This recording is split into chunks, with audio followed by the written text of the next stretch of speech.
tassa bhagavato arahato samma sambuddhassa. Namo tassa bhagavato arahato samma sambuddhassa. Namo tassa bhagavato arahato samma sambuddhassa. Sabbe satta kamma saka kamma dayada kamma yoni kamma bandu kamma pati sarano yang kamang karisami kalyanang wa papakang wa tassa dayado bawisami ewang amhehi apinhang pacawe kita banti. Terpujilah Sang Bhagawa yang Maha Suci, yang telah mencapai penerangan sempurna. Semua makhluk adalah pemilik perbuatan mereka sendiri, terwarisi oleh perbuatan sendiri, lahir dari perbuatan sendiri, berkerabat dengan perbuatan sendiri, bergantung pada perbuatan sendiri. Perbuatan apapun yang akan dilakukan, baik ataupun buruk, perbuatan itulah yang akan diwarisi. Demikian hendaknya kerap kali kita renungkan.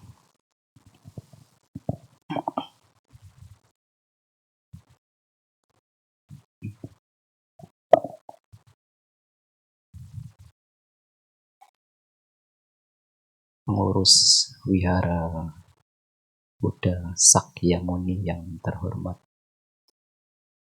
hadir pada pagi hari ini Atasila Guna Nandini, atau sering kita menyebutnya mengundang ya Sila Guna, hadir ya, yang berbahagia, sehat selalu. Hampir 18 tahun sudah memakai jubah putih-putih. Sebentar lagi Mahatera sebagai Atasilangi. Romo Pandita, Ibu Bapak, Saudara-saudara sedama, selamat pagi, Namo Buddhaya.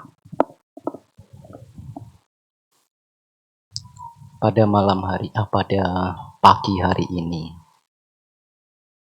setidaknya kita menjadi orang yang paling beruntung, salah satu mungkin. Menjadi salah satu orang yang beruntung. Di saat mungkin kerabat kita, saudara, atau teman sedang berbaring di ranjang, menunggu detik-detik harus dioperasi. Tetapi pada pagi hari ini kita masih punya kesehatan yang baik. Bukankah ini suatu keberuntungan? Ibu bapak masih punya kesempatan yang cukup banyak melakukan aktivitas, baca parita, meditasi, mendengarkan dhamma. Di saat banyak orang ketika berjalan itu harus dituntun menggunakan tongkat, karena kedua mata ini tidak mampu melihat. Yang ada hanya gelap kalau kita memejamkan mata. Dan itu tidak hanya 1 jam, 2 jam, tidak. Tidak hanya 5 jam, tapi berhari-hari, berbulan-bulan, bahkan bertahun-tahun tidak bisa melihat warna-warni. Tetapi kita juga pada pagi hari ini masih memiliki penglihatan yang sangat baik. Membuka HP dari pagi sampai malam, melihat apapun itu. Di saat juga ada orang yang bahkan berjalan tidak mampu, harus menggunakan kursi roda, harus dipanggul atau dibopong. Tetapi ibu bapak memiliki kaki yang kuat. Pagi hari masih bisa berlari, masih bisa berjalan. Begitu sangat kuat kaki ini. Bukankah ini juga suatu keberuntungan? Lalu sudahkah pernah kita merenungkan hal itu? Membandingkan kadang perlu kita lakukan sebagai rasa syukur, sebagai ungkapan terima kasih kepada diri ini. Karena bagaimanapun juga, Sang Buddha menyatakan hampir semua makhluk, bahkan semua makhluk, karena lahir dari perbuatan sendiri, kamayoni. Artinya sekarang kita memiliki fisik yang sempurna tidak bisa dipisahkan dari perbuatan yang kita lakukan di masa-masa yang lalu. Pernahkah kita berterima kasih terutama kepada diri sendiri? Karena jasa kebajikan yang saya miliki inilah, sehingga saya memiliki fisik yang sempurna. Seperti itulah. Apakah semua itu muncul secara tiba-tiba? Bukan. Mana ada di dalam Dhamma muncul secara ujuk-ujuk. Kemunculannya bersebab. Ada sebab.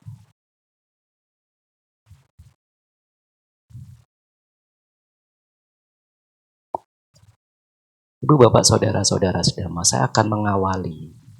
Selain kita harus merenungkan mungkin di dalam kehidupan sehari-hari, banyak sekali, seringkali kita harus merenungkan. Saya akan mengalami sebuah kisah. Dan biasanya tempat ini masih ada sampai sekarang, yaitu Kijakuta. Umat Buddha kadang kalau ke India bahkan tempat ini menjadi tempat yang favorit untuk dikunjungi. Bahkan kalaupun harus dipanggul karena tidak bisa berjalan. Karena untuk naik itu membutuhkan tenaga. Saya pernah melihat ada yang dipanggul, digotong dengan 4 orang. Karena ingin sampai di puncak. Ingin melihat seperti apa toh Gunung Kijakuta itu. Yang banyak disebut di dalam Tipitaka. Masih ada sampai saat ini. Kalau kebetulan Ibu Bapak memiliki kesejahteraan, tidak ada salahnya daripada digunakan ke tempat lain, cobalah ke Kijakuta. Untuk meningkatkan keyakinan, tidak lebih daripada itu. Karena di Kijakuta itulah banyak kisah-kisah muncul di dalam Tipitaka. Salah satu kisahnya adalah diceritakan Gunung Kijakuta menjadi tempat yang menarik untuk didiami Sang Buddha dan para siswa. Bahkan ada yang meyakini sampai sekarang Bante Sariputta, Bante Moggallana punya goa khusus di Kijakuta. Ketika Sang Buddha dan para biku yang lain setelah selesai melakukan pindapata, kembali ke Gunung Kijakuta untuk menghabiskan waktu dengan duduk berdiam di Kijakuta. Karena Sang Buddha sering mengunjungi Bukit Kijakuta, ada salah satu siswanya yang buruk di masa itu. Perilakunya buruk, ucapannya buruk, pikirannya pun buruk. Siapakah? Bante Dewadatta. Bante Dewadatta ditunjuk Sang Buddha sebagai seorang biku yang buruk pada masa itu. Bahkan sebelum mengalami kematian, Sang Buddha sampai memberikan pernyataan hampir setelah mengalami kematian, Bante Dewadatta akan jatuh ke alam neraka. Dan itu membutuhkan waktu yang lama di alam neraka. Sulit untuk hitung berapa tahun, 100 tahun, 1000 tahun, 1000 juta tahun, sulit. Ketika Sang Buddha berada di Gunung Kijakuta, Bante Dewadatta ingin membunuh Sang Buddha. Sudah mempersiapkan batu yang begitu sangat besar. Ingin didorong, digelundingkan agar menghantam Sang Buddha. Dan ketika menghantam Sang Buddha, harapannya cuma satu. Sang Buddha meninggal. Tapi bagaimanapun juga, seorang sama Sang Buddha mana mungkin bisa dibunuh. Ini bukan karena kesaktiannya, bukan. Karena kesempurnaan kebijaksanaan. Karena kesempurnaan kebajikan yang telah dilakukan itulah, maka sama Sang Buddha akan parnibbana, wafat, meninggal dengan sangat wajar. Bukan dengan tidak wajar, dibunuh, apalagi disantet, tidak bisa. Bukan karena kesaktiannya, bukan. Karena kesempurnaan itulah. Maka kalau kita ingin meninggal dengan penuh kewajaran, ya memang harus banyak-banyak berbuat kebajikan. Walaupun batu itu didorong oleh Bante Dewadatta, diceritakan tidak mampu menghantam tubuh dari Sang Buddha. Hanya saja diceritakan ada percikan batu, mungkin menghantam batu yang lain atau gundukan tanah, sehingga batu tadi itu ada yang pecah. Dan pecah itu melukai kaki Sang Buddha, sehingga mengeluarkan darah. Siapapun yang melukai sama Sang Buddha sampai mengeluarkan darah, Garuka Kama, aku salah Garuka Kama telah dilakukan. Dan sudah pasti telah di alam neraka. Lalu ibu bapak mungkin berpikir, aman saya, kan sama Sang Buddha telah mengalami kematian, sudah parnibbana, jadi tidak mungkin saya melakukan atau menyakiti, melukai seorang sama Sang Buddha. Tunggu dulu. Ada perbuatan-perbuatan yang lain yang hampir disamakan dengan kalau seorang ini melukai sama Sang Buddha. Yang kedua, membunuh seorang arahanta. Lalu kita berpikir, aman saya tidak mungkin membunuh seorang biku yang sudah arahanta. Tapi tunggu dulu, masih ada perbuatan lain. Yang ketiga, memecah belah sangga. Lalu ibu bapak kan seorang perumah tangga, aman lagi, aduh aman. Karena yang diceritakan yang mecah belah sangga adalah seorang biku. Yang pada saat itu dilakukan oleh Bante Dewadatta itu. Menjalankan uposatha sendiri. Ibu bapak aman, aduh aman. Tidak melakukan aku salah Garuka Kama. Tunggu dulu, masih ada dua yang berbahaya. Membunuh ibu dan ayah. Itu juga aku salah Garuka Kama. Maka hati-hati bagi yang masih memiliki ibu dan ayah. Kalau membunuh ibu dan ayah, ibu saja atau ayah saja, nah itu perbuatan aku salah Garuka Kama. Dan ada yang menceritakan, menjelaskan, pintu kesucian sudah tertutup di kehidupan saat ini. Kalau ingin mencapai kesucian, tunggu dulu di kehidupan yang akan datang. Itu juga kalau terlahir menjadi manusia. Sudah terlahir menjadi manusia, tunggu dulu. Itu pun kalau bertemu dengan Dhamma. Sudah bertemu dengan Dhamma, itu pun kalau kita mampu menembus 4 kebenaran Arya. Sekarang ibu bapak beruntung.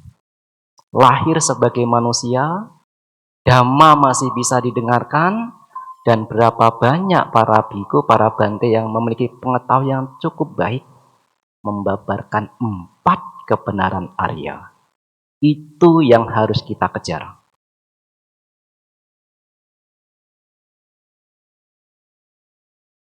Ya toh?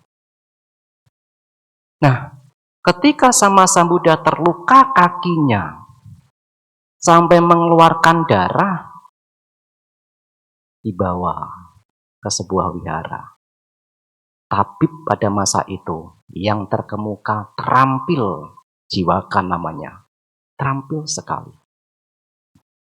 Ketika para biku mendengar kasus ini, mendengar kisah ini, bagaimana Sang Buddha terluka kakinya hingga mengeluarkan darah, berkumpullah para biku, ngobrol, berbincang-bincang, gosip.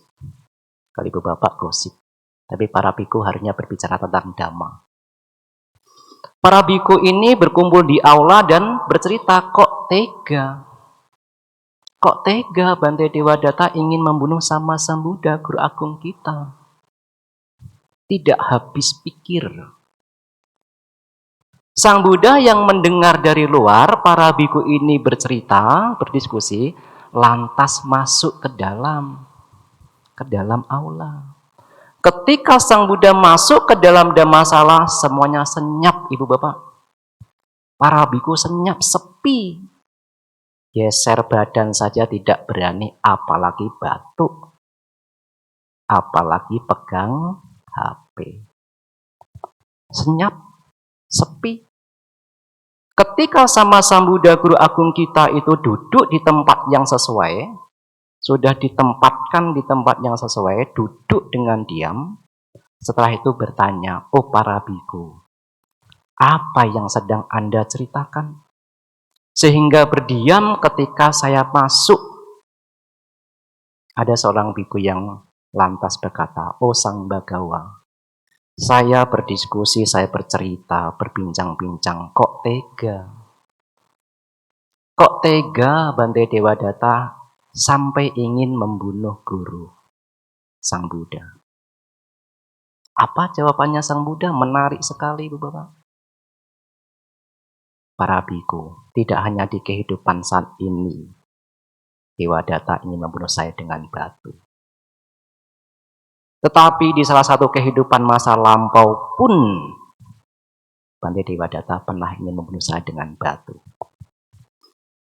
Karena seorang biku tidak mampu melihat kelahiran mana masa lampau, maka memohon, ceritakanlah Sang Bagawa. Kisah itu bagaimana ceritanya? Dengarkanlah para biku, saya akan menceritakan.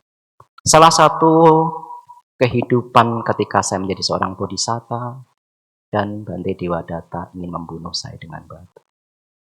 Pada salah satu kelahiran pada masa yang lampau, jauh sekali, ada seorang petani. Petani ini biasanya membajak sawah dengan sapi. Di India banyak sapi. Oh, ibu bapak ke India nanti sapi di mana-mana itu jalan lah. Ada seorang petani ketika membajak sawah, mengolah tanahnya ini dengan menggunakan tenaga sapi tersebut. Ketika petani itu sudah mulai membajak tanah tersebut, di siang hari ketika istirahat, melepaskan sapi-sapinya untuk merumput, makan. Sedangkan petani itu beristirahat. Setelah beristirahat, melanjutkan dengan cangkul, membersihkan. Ketika sudah mulai sore, maka petani itu mencari, melihat ke sekeliling, di manakah sapi-sapi saya. Saya harus mencarinya, harus membawa pulang. Tetapi ketika dilihat ke depan, ke kiri, ke belakang, tidak ditemukan, tidak melihat sapinya di mana. Maka ia pun menjadi cemas. Karena bagaimanapun juga sapi adalah kekayaan bagi seorang petani. Kehilangan sapi sama halnya dengan kehilangan harta. Maka petani itu pun, saya harus menemukan sapi itu. Semakin dicari, semakin tidak menemukan. Sedangkan petani itu mulai masuk ke dalam hutan, dekat dengan hutan Himalaya. Semakin masuk karena malam sudah mulai gelap, ia tersesat, tidak mampu kembali pulang. Diceritakan hampir 7 hari 7 malam. Tidak makan, karena tidak membawa bekal. Ia sudah lemas sekali. Ketika mulai mencari itu, melihat di depan ada buah tinduka. Saya tidak tahu ya buah tinduka seperti apa. Di dalam Jataka disebutkan buah tinduka. Warna kuning. Ketika melihat buah-buah berjatuhan, hampir yang di tanah habis dimakan. Buah-buah yang matang yang sudah jatuh ke tanah ini habis dimakan. Tapi belum kenyang. Belum kenyang. Maka naik ke atas pohon. Ingin mengambil lebih banyak. Tetapi dahan yang diinjak oleh petani itu patah. Sedangkan pohon itu berada di atas jurang diceritakan. Bawahnya jurang. 6 meter, 10 meter mungkin jatuh ke bawah. Untung seorang petani itu jatuhnya ke danau, ke sungai. Kalau kena batu, udah pecah kepalanya diceritakan. Tapi bagaimanapun juga, petani ini tidak bisa kembali naik. Karena tenaganya yang masih lemas. Walaupun masih selamat. Maka ada kebiasaan buah itu sebenarnya makanan bagi kera. Kera yang besar diceritakan. Nah, itu makanannya kera itu. Nah, ketika kera ini ingin memakan, dia melihat ke bawah. Oh, ada manusia yang berbaring. Dia terlentang. Ini bodhisatta diceritakan. Kera itu adalah bodhisatta. Karena bodhisatta memiliki karuna, welas asih, ingin membebaskan makhluk dari penderitaan. Agar ia selamat, maka ditolong. Petani tersebut ingin naik ke atas. Tetapi kera itu tidak mampu mengangkat. Beratnya petani itu berat, badannya berat. Maka kera itu diceritakan melatih, Ibu Bapak. Bagaimana agar ia bisa membawa petani ke atas, itu berlatih terlebih dahulu. Membawa batu. Awalnya batu yang agak ringan dibawa ke atas latihan. Semakin itu, oh saya sudah mampu membawa yang lebih berat ke atas. Hingga akhirnya diceritakan batu yang diangkat dan mampu sampai ke atas, beratnya setara dengan berat seorang petani tersebut. Maka kera itu pun berpikir, saya sudah mampu membawa petani ini naik. Maka digendong, orang Jawa digendong. Kalau di sini diapain? Diandong? Nah. Digendong lah ya, tahu ya, digendong, dipanggul gitulah. Tangannya dilingkarkan ke leher kera.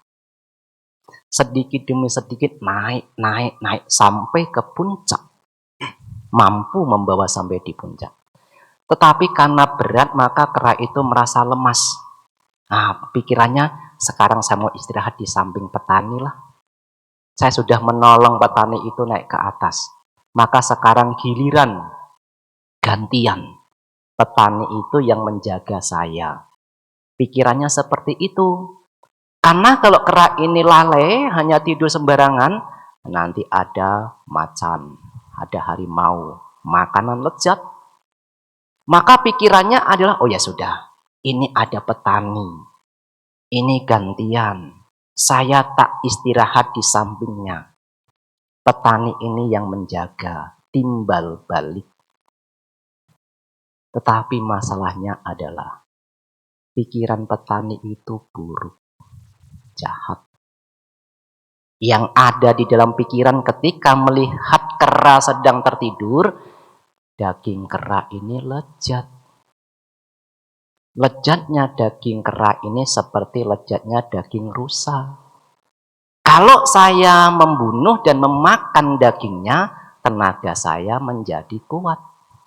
Dan saya akan bisa mencari sapi saya dan keluar dari hutan ini. Itu yang ada di dalam pikiran. Ketika sudah memiliki pemikiran seperti itu, mencari batu.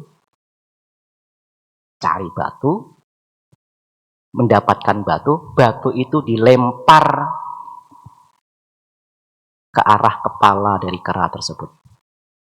Tapi diceritakan, karena tenaganya yang masih lemas, kera itu kaget.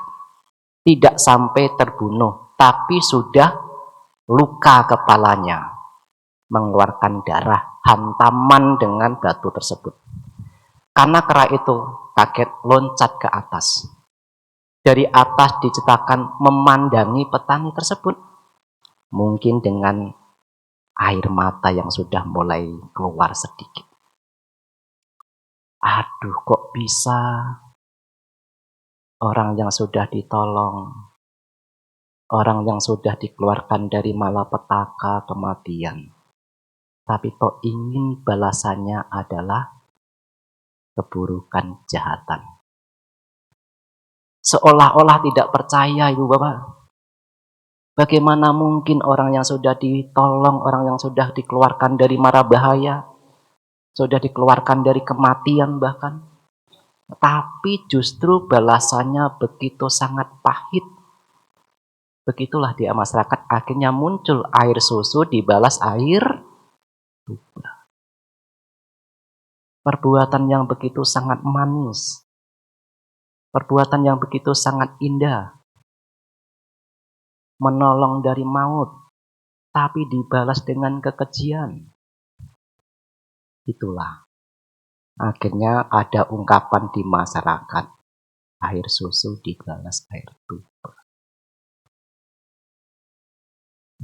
Kera itu masih menatap seorang petani tersebut dengan keheranan, dengan tidak percaya. Tapi bagaimanapun juga kera itu adalah bodhisatta. Walaupun perbuatan baiknya, walaupun perbuatan yang begitu sangat manis itu dibalas dengan keburukan, bukan berarti harus dibalas dengan keburukan, tapi dibalas dengan kebaikan juga, dibalas dengan perbuatan yang indah juga. Bagaimana dituntun petani itu untuk keluar dari hutan? Bagaimana caranya? Petani itu mengikuti ceceran darah yang dari atas. Kera itu menuntun arah keluar. Setelah dirasa petani itu sudah keluar dari hutan, sudah melihat desa mungkin, kera itu kembali ke hutan. Perjalanannya apakah sampai di situ? Tidak. Inilah akibat buruk yang paling mengerikan yang diterima oleh seorang petani tersebut.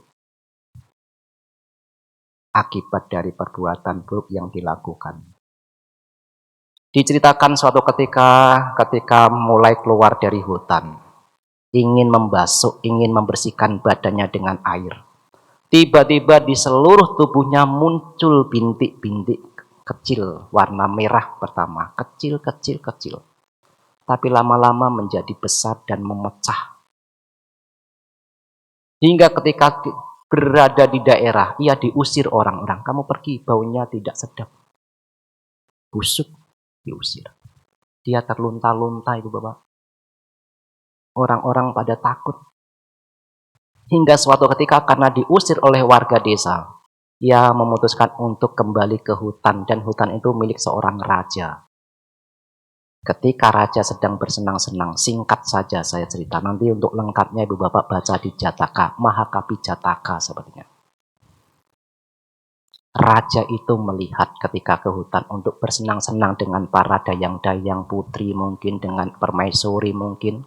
Karena hutan itu adalah tempat rekreasi para raja. Maka ketika suntuk, ya yuk kita jalan-jalan ke hutan, ke taman, punya taman khusus. Kalau dulu Raja Bimbisara punya taman khusus. Apa namanya? Hutan bambu yang dipersembahkan kepada Sang Buddha. Itu taman itu begitu sangat indah di masa itu, Ibu Bapak. Kenapa dikatakan indah? Karena Raja Bimbisara memiliki seorang permaisuri bernama Ratu Kema. Ratu Kema itu enggan untuk bertemu dengan Sang Buddha. Singkat saja, nanti kalau Ibu Bapak kebetulan ke hutan Leluwana, hutan bambu, nah cerita ini bisa diingat. Ratu Malika itu enggan bertemu dengan Sang Buddha. Kenapa? Sang Buddha tidak memuji tentang kecantikan. Sedangkan Ratu Malika begitu terikat dengan kecantikannya. Ini sangat cantik. Nah, kalau bertemu dengan Sang Buddha nanti nggak dipuji. Males lah, nggak usah bertemu dengan Sang Buddha. Itu kecerdikan di Raja Bimbisara. Bagaimana agar Ratu Malika bisa mengunjungi hutan bambu dan bertemu dengan Sang Buddha. Ceritanya bersambung ya, kapan-kapan disambung lagi. Intinya kecerdikan di Raja Bimbisara. Akhirnya Ratu Kema ini mau datang ke hutan bambu dan bertemu dengan Sang Buddha. Kajikan bagaimana meminta seorang penyair, seorang yang pandai menulis lagu lah istilahnya sekarang. Ayo tolong dong bikinkan lagu untuk taman di Weluwana, puji-puji keindahannya. Dan setelah itu nyanyikan di dekat Ratu Kema. Nah, ketika Ratu Kema mendengar seorang yang menyanyikan lagu, dan lagu itu memuji-muji keindahan dari taman Weluwana, hutan bambu, seolah-olah disamakan dengan taman yang ada di surga, di alam dewa, tertarik Ratu Kema. Loh, saya sudah lama tidak pergi ke hutan bambu. Yuk kita ke hutan bambu. Nah gitu kan akhirnya, karena mendengar pujian yang memuji-muji keindahan hutan bambu.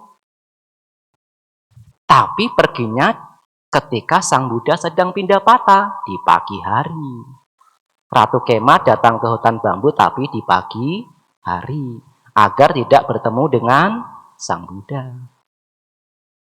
Tetapi Sang Buddha kan mengetahui, wah siswa yang akan datang ini nanti menjadi siswa utama di dalam bikuni. Ditunggu. Nah, Sang Buddha kan tahu. Walaupun Ratu Kema mau bagaimanapun, mau di malam hari, mau di siang hari, mau di pagi hari, tunggu. Apalagi ini siswa nanti akan menjadi yang terbaik. Yang akan berdampingan dengan bikuni Upalawana sepertinya. Ratu Kema itu terkemuka dalam hal kebijaksanaan. Kalau di dalam biku itu Bante Moggallana. Kalau di bikuni itu Ratu Kema. Kalau kesaktian Bante Sariputta. Kalau bikuni Upalawana sepertinya. Kalau saya tidak salah ingat. Nah setelah Ratu Kema mendatangi Weluwana, Sang Buddha sedang mengajarkan Dhamma, kok mendengar ada bisik-bisik, itu suara siapa ya? Ratu Kema mencari arah suara. Ternyata Sang Buddha sedang mengajarkan Dhamma. Dan di samping Sang Buddha ada seorang gadis yang begitu sangat cantik sedang mengipasi Sang Buddha diceritakan. Ratu Kema karena tertarik dengan kecantikan, yang dilihat selalu yang gadis itu, bukan Sang Buddha. Loh, katanya Sang Buddha ini tidak memuji kecantikan. Kok di sampingnya ada seorang gadis yang bahkan lebih cantik daripada saya? Ia tertuju pada gadis tersebut. Usianya begitu sangat masih muda, tapi lama-lama berubah. Agak dewasa, akhirnya sepuh, usia tua, keriput, rambutnya memutih, jatuh. Sudah usia tua. Bergetar hatinya, bergetar batinnya. Hanya gara-gara melihat usia tua. Maka kalau kita melihat usia tua, orang-orang tua itu, setidaknya saya tidak berani untuk semua, seorang biku harus melihat ketidakindahan, asubha. Coba bandingkan dengan seorang gadis. Ketika masih gadis begitu sangat digemari banyak orang. Berapapun ada yang mampu untuk membayar. Tapi kalau sudah usia tua, diberikan juga enggan kok. Maka ketika jarada momhi jarang anat itu wajar mengalami usia tua. Apa yang perlu kita kembangkan di dalam pikiran ketika mendengar, oh ini usia tua. Ketidakindahan salah satunya. Panjang jadinya. Kembali lagi. Nanti lewat lagi. Ketika raja melihat petani tersebut, kaget ibu bapak, takut. Ini makhluk apa? Sebelumnya saya belum pernah melihat makhluk semengerikan ini. Artinya orang itu sudah enggak karuan ibu bapak. Wajahnya itu sudah tidak menakutkan. Bahkan dikatakan, apakah Anda makhluk peta? Saking takutnya, saking mengerikannya. Oh bukan raja. Oh bukan baginda, saya bukan makhluk peta. Saya manusia. Lalu perbuatan buruk apa yang Anda lakukan sehingga Anda memiliki wajah yang begitu sangat menakutkan? Sehingga Anda mendapatkan penderitaan yang begitu sangat besar. Maka petani itu pun mengatakan, dengarkanlah raja, saya akan bercerita dengan penuh kejujuran. Karena kejujuran dipuji oleh para bijaksanawan. Itulah diceritakan akibat dari membalas kebaikan dengan keburukan. Bahkan di kehidupan saat ini juga, ia telah mendapatkan akibat yang begitu sangat mengerikan. Dari cerita itu apa yang ingin saya sampaikan Ibu Bapak? Kenapa Bante Dewadatta ini ingin membunuh Sang Buddha? Itu yang terpenting. Kenapa kejahatan itu bahkan mampu dilakukan? Apa yang mendorongnya? Tidak lain karena 3 hal. Perolehan, penghormatan, pujian. Hati-hati tentang 3 hal ini, apalagi seorang biku. Ketika Bante Dewadatta melihat Sang Buddha, banyak umat datang membawa jubah banyak. Dapat jubah. Umat-umat hanya mencari di mana Sang Buddha. Saya ingin memberikan persembahan makanan. Kalau tidak mencari Sang Buddha, mencari di manakah Bante Moggallana, di manakah Bante Sariputta? Jarang yang mencari di manakah Bante Dewadatta. Karena melihat kemasuran, karena melihat pendapatan perolehan yang dimiliki Sang Buddha dan para siswa, ia menjadi iri. Aduh, Sang Buddha kok mudah mendapatkan perolehan. Jubah, tempat tinggal, obat-obatan, makanan begitu sangat mudah. Lalu bagaimana caranya agar saya juga mendapatkan itu? Itu sangat berbahaya Ibu Bapak.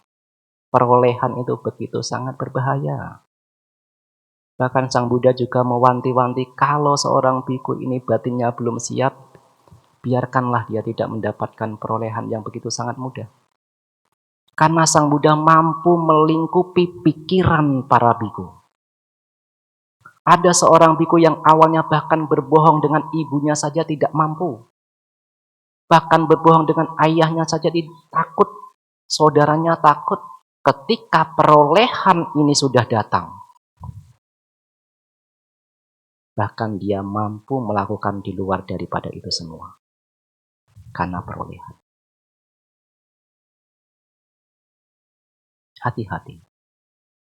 Apakah ini hanya seorang biku? Tidak. Seorang perumah tangga juga sama saja. Tetangganya tiba-tiba mampu mendirikan rumah tingkat 2. Tenang saja Bante. Itu juga karena dari Gunung Kawi. Aduh, dari Gunung Kawi lagi. Apa secalakan dengan Gunung Kawi? Hati-hati. Itu mampu membeli mobil karena nanti hutang Bante. 2 tahun, 3 tahun juga akan diambil alih oleh bank. Ada iri hati. Tidak suka ketika orang lain maju. Tidak suka ketika orang lain mendapatkan keberhasilan. Lalu bagaimana caranya untuk mengatasi itu? 1, ini bisa digunakan. Sering-sering ketika orang lain mendapatkan keberhasilan, ikut berbahagia. Mudita itu dikembangkan di dalam Brahma Wihara. Mudita itu dikembangkan untuk menghancurkan iri hati. Kalau ketika orang mendapatkan perolehan kita ikut berbahagia, ya dia mendapatkan perolehan, ikut berbahagia. Iri hati tidak muncul. Ketika orang lain dihormati, datang ke wihara para bikunya, melihat para biku dihormati. Kalau tidak hati-hati, ini juga berbahaya. Kok Bante itu yang dihormati, saya kok tidak dihormati? Kejengkelan, kemarahan muncul.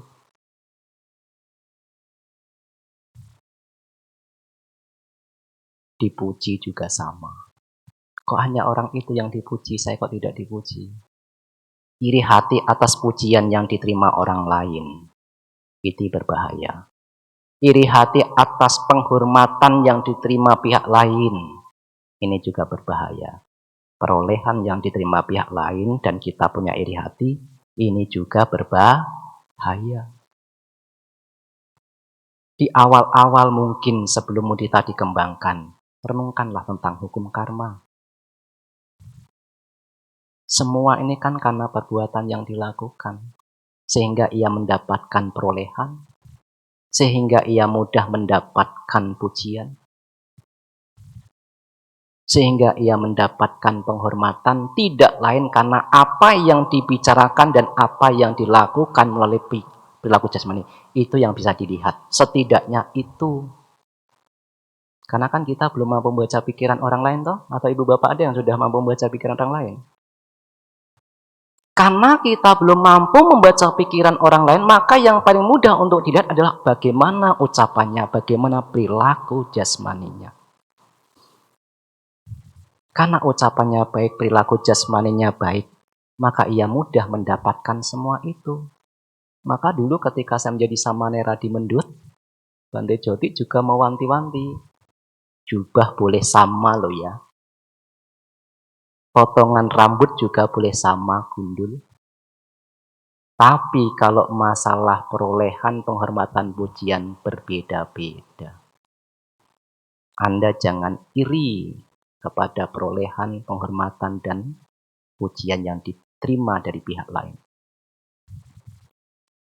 Kalau suatu misal ada umat yang kemendut, yang dicari siapa yang pertama? Bante Panya di mana?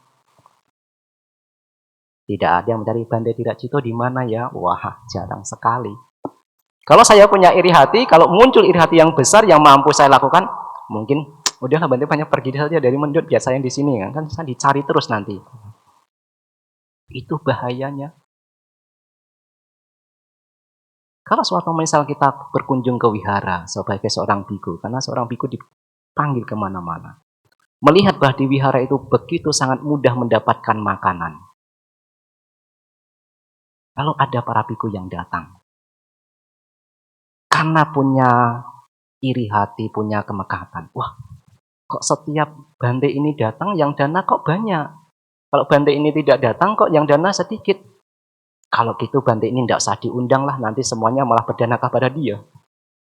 Apakah mungkin? Mungkin. Iri hati atas perolehan yang diterima orang lain, atas penghormatan yang diterima oleh orang lain, atas pujian yang diterima orang lain. Yang pertama yang perlu kita renungkan adalah hukum karma lah. Kita semua ini memiliki karma masing-masing. Kama saka. Saya adalah pemilik perbuatan saya sendiri. Apapun yang dilakukan ibu bapak pada siang hari ini, pagi hari ini, akan menjadi milik pribadi.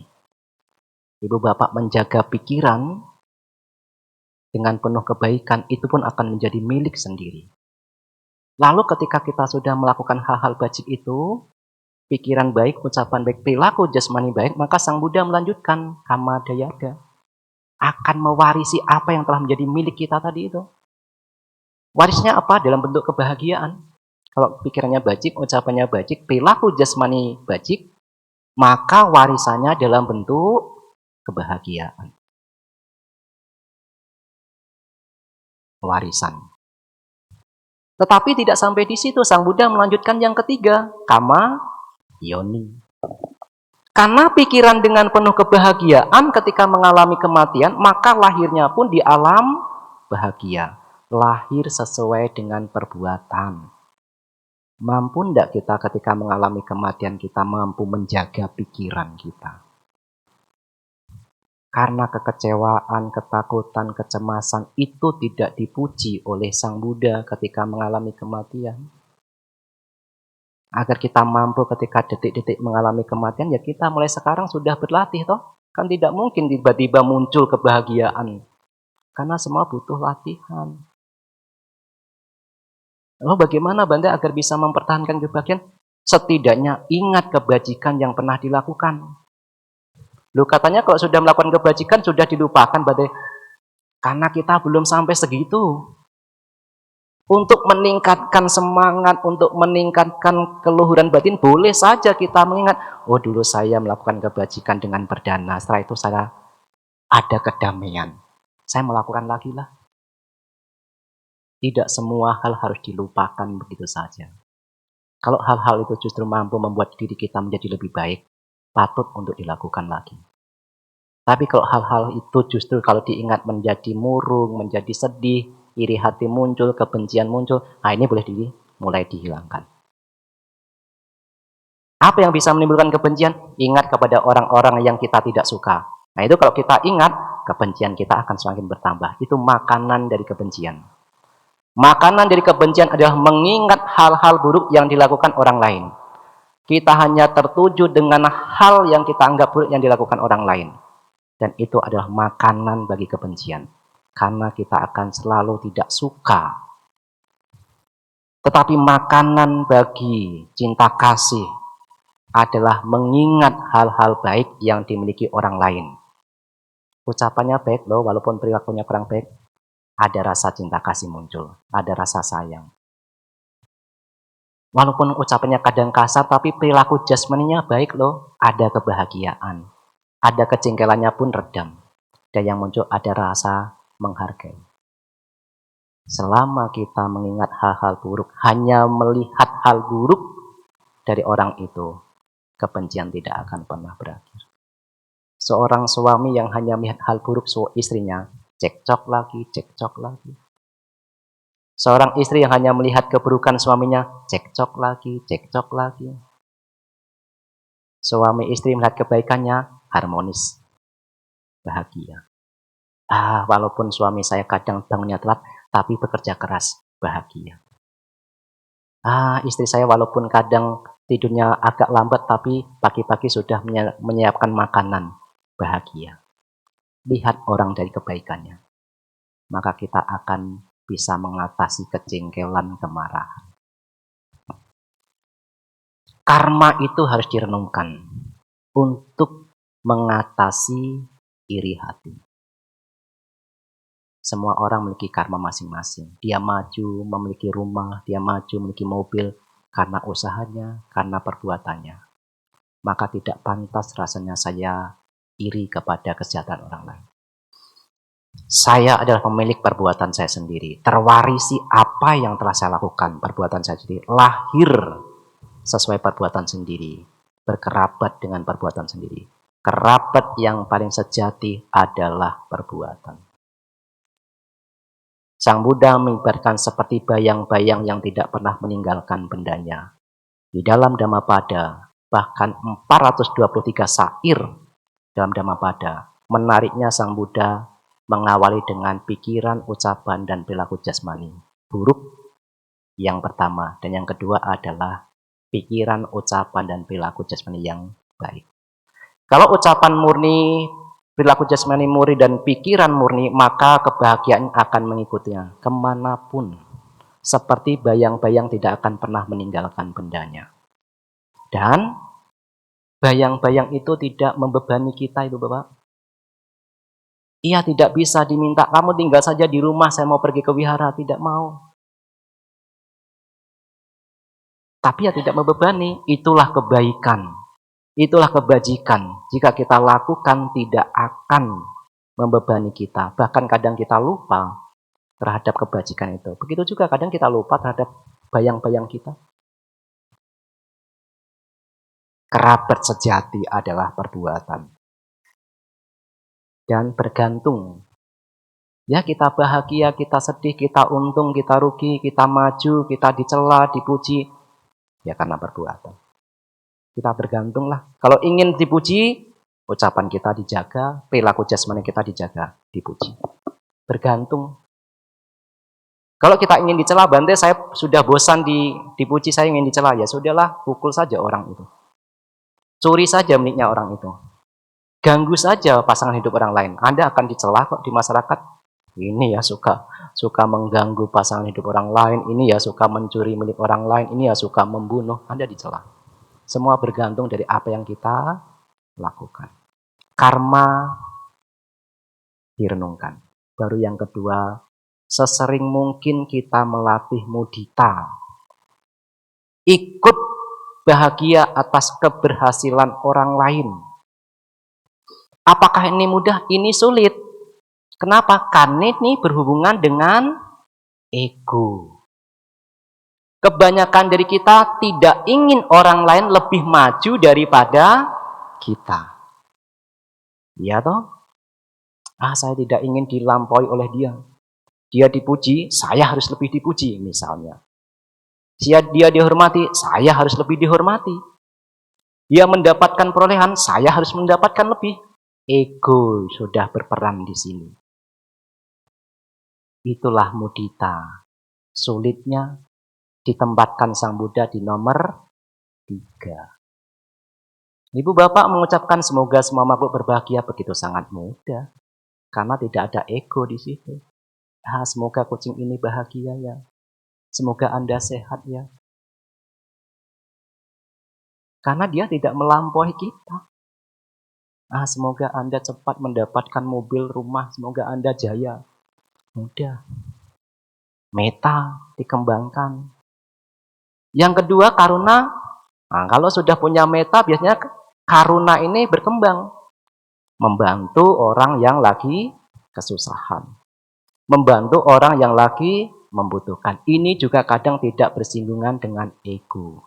Kenapa? Orang yang menderita saya bahagia, mudah memberikannya. Orang kesusahan saya punya, mudah memberikannya. Tapi kalau sudah masalah mudita, ini berhubungan dengan ego.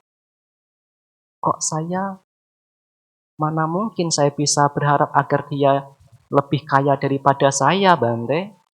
Ya harus saya lebih kaya daripada dia. Ya saya harus dihormati daripada dia. Ya saya harus dipuji, lebih dipuji daripada dia. Kalau kita mampu dengan tulus, dengan kejujuran agar orang itu lebih maju daripada kita, artinya kita sudah maju di dalam praktek. Mampu tidak kita merelakan ego kita singkirkan dulu. Ketika kakak ini sedang maju di dalam usahanya, ketika saudara-saudara ini maju di dalam usahanya, mampu tidak kita ikut berbahagia? Mampu tidak kita ikut berharap agar kejayaan ini tetap bertahan agak lama? Kalau kita mampu dengan tulus, dengan kejujuran, disitulah ego kita sudah mulai kita singkirkan. Maka mudita itu patut untuk sedikit dikembangkan. Bahkan sebelum iri hati muncul. Karena kalau iri hati sudah muncul, kalau kita sudah terbiasa mengembangkan mudita, ini kadang sudah menjadi obatnya. Kalau sakit ya tidak terlalu lama, iri hati ya tidak terlalu berhari-hari, tidak terlalu berbulan-bulan, apalagi bertahun-tahun. Karena kita sudah terbiasa mengembangkan mudita. Ada orang sehat ikut berbahagia. Ada orang maju dalam usaha ikut berbahagia. Ada seorang biku yang mudah mendapatkan jubah ikut berbahagia. Ada seorang biku yang dihormati karena banyak dihormati ikut berbahagia. Ada seorang biku yang dipuji-puji, ikut memuji. Itu berarti kita sudah menghilangkan ego. Mudita dikembangkan untuk mulai melemahkan iri hati. Karena iri hati begitu sangat berbahaya. Musuh di dalam diri kita. Karena itu hanya akan membawa sesak napas, hanya membawa penderitaan, bahkan membawa kehancuran bagi kita. Seperti halnya Bante Dewadatta, hancur sudah hidupnya. Di kehidupan ketika mengalami kematian sudah masuk alam penderitaan. Dan yang ketiga, yang terakhir. Yang pertama adalah hukum karma direnungkan. Yang kedua adalah mudita itu dikembangkan. Yang ketiga, anicca dikembangkan. Lalu apa hubungannya iri hati dengan anicca? Kita kembali 3 hal tadi yang melatar belakangi, yang menyebabkan kenapa iri hati muncul. Mungkin tidak orang itu akan selalu mendapatkan perolehan. Tidak. Kadang juga mendapatkan perolehan, kadang juga tidak. Ini pun akan berlalu. Sekuat apapun perolehan yang dimiliki pun akan berlalu. Maka ketika mendapatkan perolehan, sebagai seorang biku mendapatkan jubah pun direnungkan. Ini hanya sekedar untuk menutupi tubuh ini loh. Tidak lebih daripada itu. Dan jubah ini juga bisa rusak. Ketika merenungkan hal-hal itu, maka melekati tersebut itu kan tidak muncul. Memakai jubah tetapi tidak melekat. Bukan berarti kalau tidak melekat. Loh, seorang Bante katanya tidak boleh melekat. Kenapa jubahnya banyak? Bukan soal banyak. Ini ada di dalam pikiran. Ibu bapak nanti kalau ada seorang biku yang memiliki jubah banyak, belum tentu loh biku itu melekat loh. Bukan berarti banyak jubah. Wah, wiharanya kok banyak, bagus-bagus ya wihar biku itu melekat. Belum tentu. Ini hati-hati karena semua berada di dalam pikirannya. Seperti dengan Anatapindika. Begitu sangat kayanya, apakah melekat? Buktinya ketika mengalami kematian telah di dalam bahagia, bukan telah di dalam binatang, bukan telah di dalam peta, apalagi neraka. Bukan masalah apa yang ada di luar seorang diri, tetapi di dalam. Wah, seorang biku kok kemana-mana dijemput mobil yang bagus, berarti menambah kemelekatan. Belum tentu. Jadi ibu bapak jangan iri ya kalau seandainya seorang biku dijemput Alphard misalnya, dijemput apa mobil yang bagus-bagus. Semua tergantung dari cara pandang seseorang. Itu soal latihan lagi, bukan soal yang berada di luar. Tapi memang di awal-awal perenungan hal-hal seperti itu memang harus dilatih. Direnungkan. Perolehan ini pun akan berlalu. Tidak selamanya. Bahkan akan ditinggalkan ketika mengalami kematian. Kalau itu direnungkan pun melekat terhadap perolehan itu pun ditinggalkan. Penghormatan itu pun harus direnungkan. Tidak selamanya orang itu juga dihormati. Kadang juga tidak dihormati. Artinya penghormatan ini tidak kekal. Ini pun dilepaskan. Maka ia tidak terserap pikirannya agar dihormati. Pujian juga sama, dilihat sebagai yang mengalami perubahan. Kadang dipuji juga kadang dicela. Tidak ada yang kekal abadi. Tidak ada seorang biku yang selalu dipuji terus, tidak ada. Begitu juga ibu bapak. Tidak ada yang dipuji. Anicca dikembangkan untuk melihat perolehan, penghormatan, dan pujian. Semuanya akan mengalami perubahan. Tidak patut untuk digenggam selamanya. 3 hal untuk mengatasi iri hati. Renungkanlah hukum karma. Mudita itulah yang paling dekat yang harusnya kita gunakan. Agar iri hati ini tidak muncul. Sesering mungkin untuk melihat kebahagiaan ketika orang lain mendapatkan keberhasilan. Dan kita juga harus merenungkan. Kadang juga mendapatkan perolehan, kadang juga tidak. Kadang juga dihormati, kadang juga tidak dihormati. Kadang juga dipuji, kadang juga dicela. Semua ini silih berganti. Tidak ada yang kekal abadi. Itulah kenapa Bante Dewadatta sampai tega ingin membunuh Sang Buddha. Karena terserap ke dalam 3 hal. Perolehan, penghormatan, dan pujian. Hingga pada akhirnya berusaha agar saya yang menjadi seorang pimpinan sangga. Sang Buddha ini sudah sepuh. Beristirahatlah. Berikanlah pimpinan sangga kepada diriku. Itulah permintaan Bante Dewadatta. Karena melihat begitu sangat termasurnya Sang Buddha. Dan yang kedua adalah kisah tadi yang berhubungan dengan Bante Dewadatta. Hati-hati dengan iri hati. Iri hati yang kita kembangkan di kehidupan saat ini bisa juga akan berlanjut kalau ada kondisinya di kehidupan masa depan. Maka itulah Sang Buddha mengawali cerita yang tadi. Bukan hanya di kehidupan saat ini Bante Dewadatta ingin membunuh saya. Artinya di kehidupan yang lampau pernah ingin membunuh. Dan kebiasaan itu dilakukan lagi.